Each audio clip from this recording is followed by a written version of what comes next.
Your Excellency, Mr. Amandine Rugira, High Commissioner of the Republic of Rwanda to the Republic of Zambia, the learned Attorney General of the Republic of Zambia, Mr. Mulelo Kabesha, State Counsel, Your Excellency, Dr. Walid Hassan, Ambassador of the State of Palestine to the Republic of Zambia and Dean of the Diplomatic Corps, Your Excellencies, Ambassadors and High Commissioners accredited to the Republic of Zambia, other members of the Diplomatic Corps, senior government officials present, members of the clergy here present. I specifically recognize Bishop Banda, who gave us a lovely sermon earlier today, members of the press, members of the community of Rwanda in Zambia, distinguished guests, ladies and gentlemen. It is my honor and privilege to officiate at this solemn occasion marking the 29th commemoration of the 1994 genocide that took place in relation to the Tutsi. This was a sad occasion which brought us together not only to commemorate with the survivors and victims, but also to remember the thousands who lost their lives in a senseless manner. As we commemorate this day, we need to ensure that never should we allow this to happen again. To this end, we must all say no to the spreading of genocide ideology anywhere and everywhere on our continent and the globe as a whole. This calls for the urgent need for the peaceful coexistence and respect for humanity, with the recognition that we are all equals despite our perceived differences. Distinguished guests, ladies and gentlemen, Your Excellencies, as we heard from the sermon by Bishop Banda, as I earlier mentioned, in today's sharing of the word, peace and harmony must be the aspiration of all of us in our global village. The importance of today's event cannot therefore be overemphasized, and indeed, let us remember to unite and renew our hope as a people for the sake of posterity and for future generations. Your Excellencies, distinguished guests, ladies and gentlemen, I am pleased to note that the United Nations has continued to call for the awareness of the causes and dynamics of genocide, the need to alert relevant actors where there is a risk of genocide, and advocate and mobilize for appropriate action. With this factor in mind, and noting the advances in technology that have been made, our system our system so porous and vulnerable to abuse on social media, I take this opportunity to call upon our respective governments to enact legislation against hate speech that would act as a deterrent and prevent the recurrence of genocide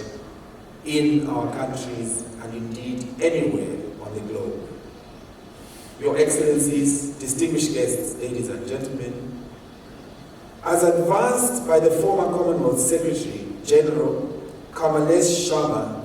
we reiterate the need to learn lessons and gain wisdom from one another in order to avoid the occurrence of conflict and tragedy, as well as to build peaceful and stable communities in which we can all share equitably in social progress and economic prosperity.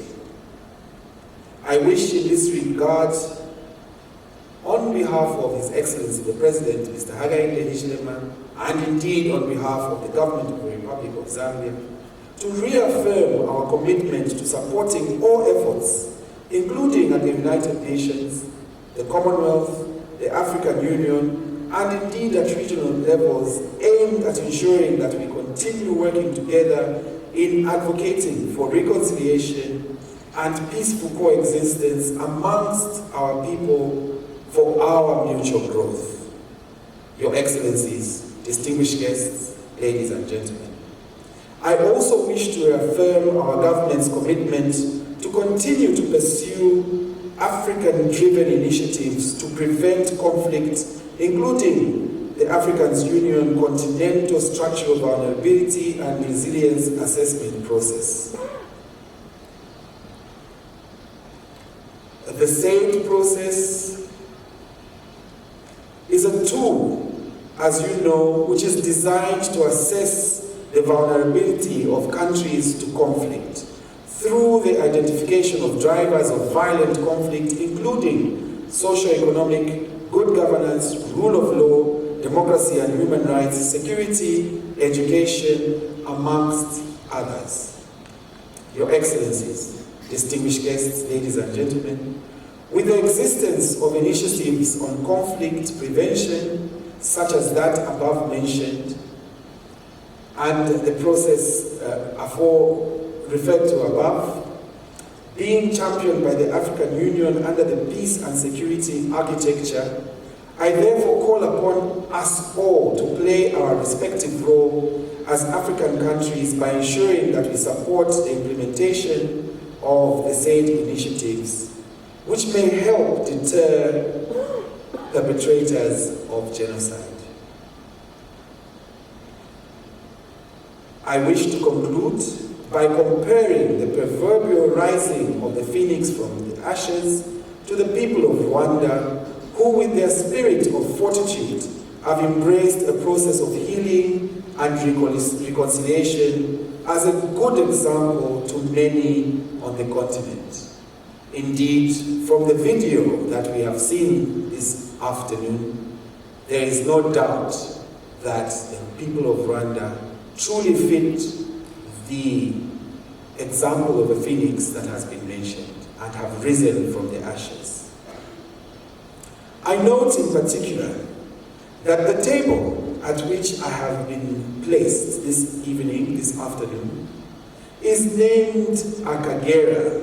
which I believe is in recognition of the wonderful Akagera National Park, a vast protected area covering 1,122 square kilometers in the east of the beautiful country of Rwanda.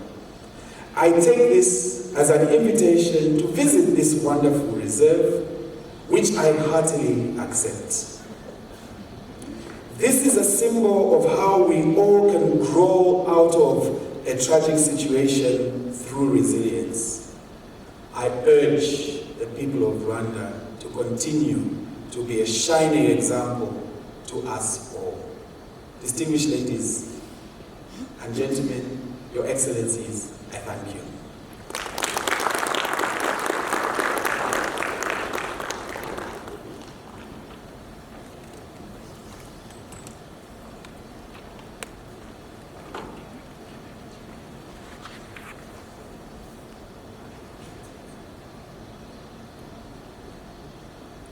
Thank you, Honorable Minister,